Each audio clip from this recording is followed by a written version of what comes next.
A California senior citizen was swindled out of $25,000 by scammers using an AI voice mimicking his son to make him believe his loved one was involved in a horrible accident and needed money to be bailed out of jail. The man, identified only as Anthony, said he received a call from who he believed to be his son, saying he had struck a pregnant woman while driving, and she was rushed to the ICU, according to ABC7. It was his voice. It was absolutely his voice, he told the outlet. There was no doubt about it. Anthony said that after a short conversation, the scammer, using his son's AI-generated voice, hung up, but he received a second phone call minutes later from a man claiming to be his son's lawyer, Michael Roberts. He said, "You need to get $9,200 as fast as you can if you want your son out of jail. Otherwise, he's in for 45 days, Anthony recounted. Suspicious about the lawyer's call, Anthony said he tried calling his son to verify that he needed the bail money, but his call was sent to voicemail. The worried father then went to his bank and told the teller he needed a large sum of money for solar panel installation, so as not to raise any unwanted questions about the situation. After returning home, Anthony had his daughter call the lawyer again, who told them an Uber would be by shortly to pick up the bail money. Surveillance cameras outside his home show his daughter verifying the Uber license plate number and handing the money to the driver.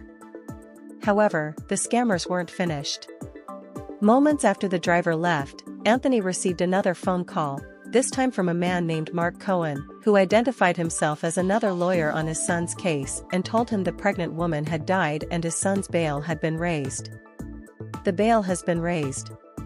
Mark Cohen says another $15,800 to $25,000, Anthony recounted. Fearing his son desperately needs the money to be bailed out of jail, the concerned father returns to the bank and repeats the entire process. After pulling out more money from the bank and handing the second payment to another Uber driver, the call stopped, and Anthony was left wondering if his son had been released from jail. As they waited, he said his daughter began researching the number and what was said to him online, where she made a disheartening discovery.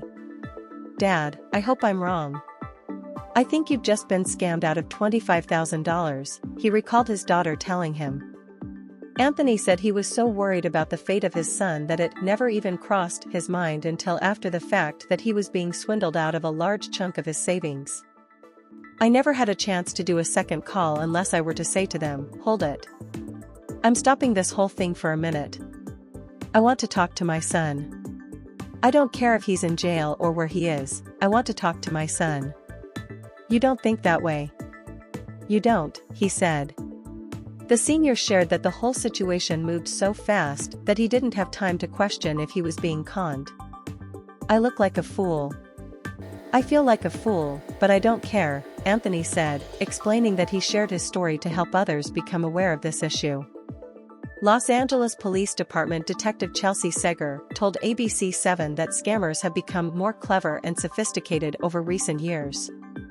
They are using social media and technology to craft these very believable and convincing stories, and people really do believe they're talking to a grandchild or a government official, Seger said. While phone scams are not new, technological advances, specifically in artificial intelligence and number blockers, have opened a new playing field for fraudsters who prey on unsuspecting victims to steal their hard-earned money. They call, and when you answer, and it's a scammer, there's silence, Seger explained. They want you to say hello or, "Is anybody there?" All they need is 3 seconds of your voice to input it into AI and to clone it. The detective also said scammers will go through video posts on social media as a way for them to capture voices and clone them to use to defraud others. Seger told the outlet that the department was investigating what had happened to Anthony and looking into the drivers who had picked up the money. However, she revealed that Uber or Lyft drivers are usually uninvolved in the con and are just hired to complete the task, completely unaware that they are even part of the scam. Seger said never to send money to someone you don't know.